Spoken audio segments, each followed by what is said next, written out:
think this one might have felt differently, or, since you dropped an album today, hit differently, if we're going to quote SZA. I think the reason why this one hit me differently is because I know the team so well. With other teams where a majority of their starting lineup is out of the lineup and I don't know who the other players are, I'll be the first one to get on here and say, oh my God, it's Russell Crowe. But I can't do this for this game because I know the Hawks so well. I know their team inside and out. And I know that just because DeJounte Murray's not playing, just because others, if you will, aren't playing, just because the God himself, John Collins, is not playing, does not mean that the Hawks are anything to sleep on. The Hawks are...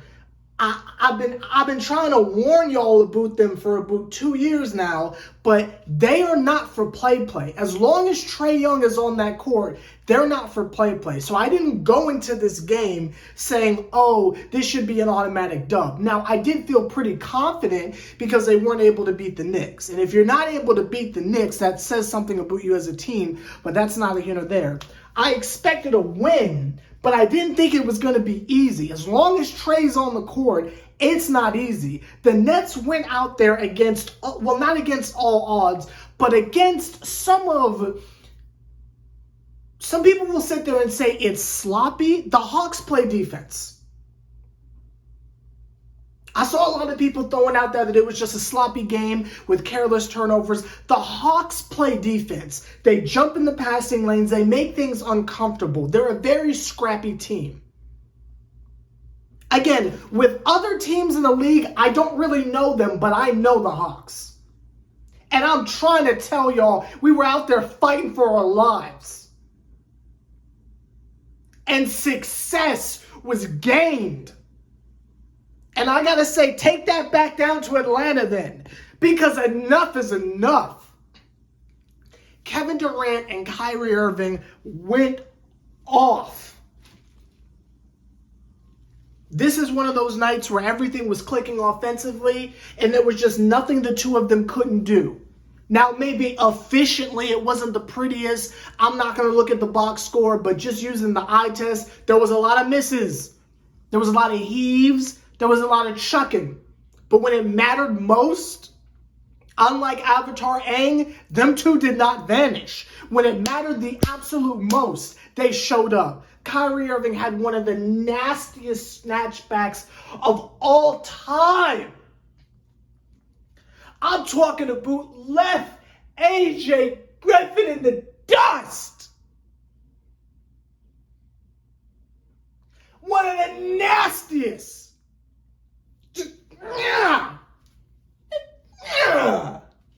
Of all time.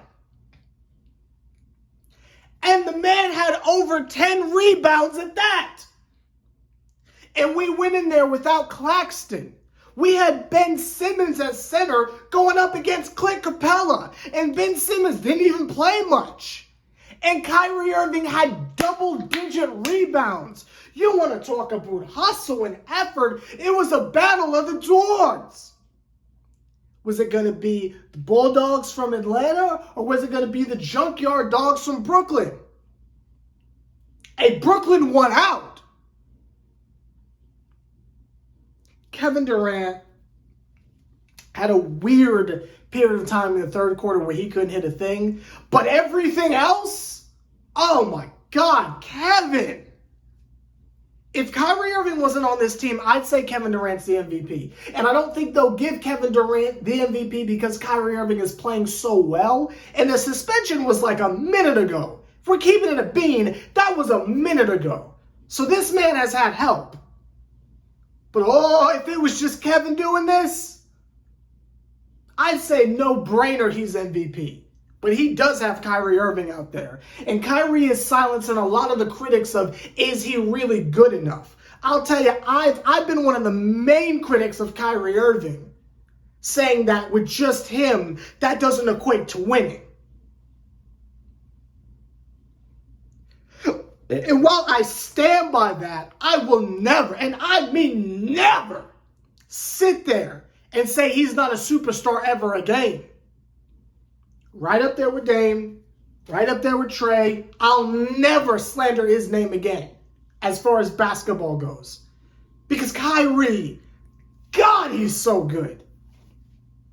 And I mean, when it counts. There's a lot of people that put up points and it's window dressing, but God, Kyrie's so good at basketball. And when the two of them are clicking like that, there's just nothing you can do. Joe Harris learned how to make layups today. That was a pleasure. That was a treat. And against Mr. Bogey Bogdanovich, I felt like he did a pretty decent job.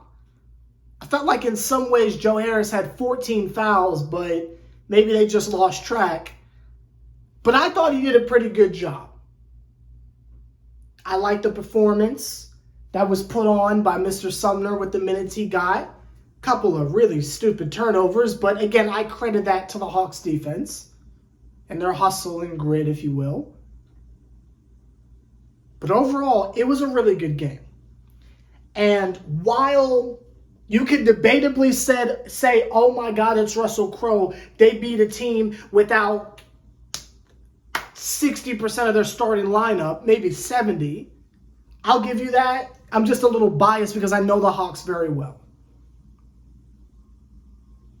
So I was beating my chest because they won. If they would have lost, I would have lit them ablaze tonight. I can guarantee you that. Might have let a couple four-letter words slip out. That's how heated I was going to be if we lost this game. Because it was so winnable. I mean, you just have to close. In games like this, even though it's against inferior talent,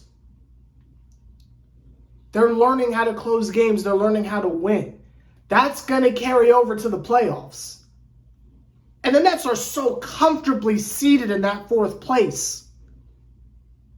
More games we win, you feel me? The larger that gap gets. We are comfortably in the upper echelon of the conference. I feel good. I feel good. There aren't many wins nowadays that we get to where I come away feeling positive for the future, but I feel really good. This was a game we needed to win. I think just for the confidence and the morale of the team and the togetherness and the chemistry, these are the games you got to win. Obviously, Seth Curry is playing out of his mind.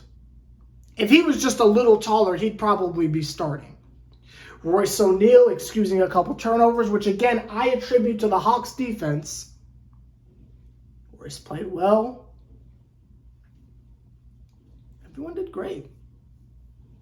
A couple minutes Day'Ron Sharpe got, didn't really do that much, but he was in the game. I'll give him that. He participated in the game, so shout out to him.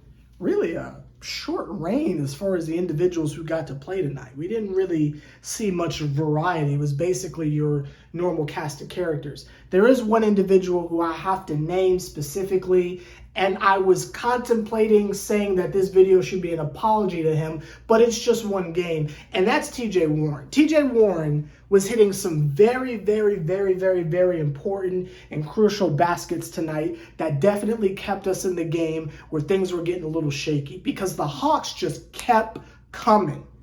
The Hawks took the lead a couple times in the fourth quarter at that. But TJ Warren played a very, very, very good game. I think it's hilarious that he can't jump. He gets a boot that high off the ground. That man has no springs. That man has no ups. That must have been one doozy of a leg injury because my man can't jump at all. He got them. He got those late career Amari Stoudemire knees. That man ain't jumping for nothing. That's as high up as he gets right there. I don't even think he made the dunk that one time tonight, but that's neither here nor there. That man cannot jump for nothing. Even when he shoots, his feet are like barely getting off the ground. TJ Warren can't jump, and I think that's kind of funny, and I would like to mock him for that. But that's neither here nor there. Outside of his inability to jump, he still played very well. I believe he had like 17 points or something like that. And if I'm off on that, I don't apologize, but it is what it is. Again, if you come to Sever the Bond for factual information, you were in the wrong place. This is strictly opinion-based content here on Nets Republic, but that's neither here nor there. But I thought he played well. I thought Ben Simmons, in the couple minutes he had, I thought he played well. He started out the game with, I believe, a steal from Trae Young trying to do an entry pass, immediately runs down the court, gets a finger roll. I thought Ben Simmons was playing very, very, very good. I would like it if his aggressiveness towards scoring would last the entire game and not just the beginning, because there are times where he's wide open with itty-bitty dudes on him when he should really just be finishing over people, but that's not there because we won the game. That's fine. That's fine. I would just like him to be just a teensy bit more aggressive just because he's getting the looks. It's not like he's at the three-point line just like dribbling along the arc waiting for someone to cut. He's like getting in the paint and he's right there. He's almost 7 feet tall. Just put it in, bro. But that's not even there. I did think he played well, though. It was looking like he was going to get into foul trouble, but he didn't play enough minutes. I do believe that if he didn't have a minutes restriction, he would have fouled out because Clint Capella was giving him all she could handle, basically. That's not here or there. Good game, though. Very, very good game. And one of the few times I will say, if you get a chance to see the rerun, this is a Sever the Bond recommended game. If you didn't get a chance to see it, I would recommend you go check it out. It was a very back and forth affair, very entertaining game, a lot of high scoring, the stuff you love to see if you're just a fan of offensive basketball. The defense, not really so much on the Nets side as far as defensiveness, and there was a lot of turnovers, but I still thought it was a good game. We needed it, and I will absolutely take it. We're back in a dub is a dub territory, fellas. We're back in a dub is a dub territory. Now, our next game, I believe, is tomorrow against the Pacers, which the Pacers have a decent record, I think. I feel like I always write them off, and they're always, like, somewhat competitive. But they might be the third seed. Are they? Yeah, they might be the third seed. Let me check. Let me check what's going on with the Pacers. Eastern Conference standings. No, the Pacers are the 4th seed. How do we go down to 5? Did somebody win something or lose something? How do we go down to 5? I thought we were in 4. Maybe this just hasn't updated yet. Or maybe we're tied with the Pacers. We might be tied with the Pacers for 4th. So, random surprise that the Pacers are doing that well. But we got Kevin Durant and Kyrie Irving. And though it's a back-to-back, I still expect greatness. There should be no minutes restrictions as far as Ben Simmons goes. He should play. There shouldn't be any load management because he barely played tonight. So, I expect to see Ben Simmons out there. But that is, as you can imagine, neither here nor there. I'll keep tonight's video short because we'll be right back tomorrow. But let me know your thoughts on the game down below. You're on Nets Republic. We're on the road to 1,000 subscribers. We're real close to 900. So keep pushing it, y'all. Keep pushing it. Tell a Nets fan to tell a Nets fan to subscribe to the channel. We're like 30 subs away from 900. So let's try to get to 900 before the end of the year. And I'll see y'all tomorrow.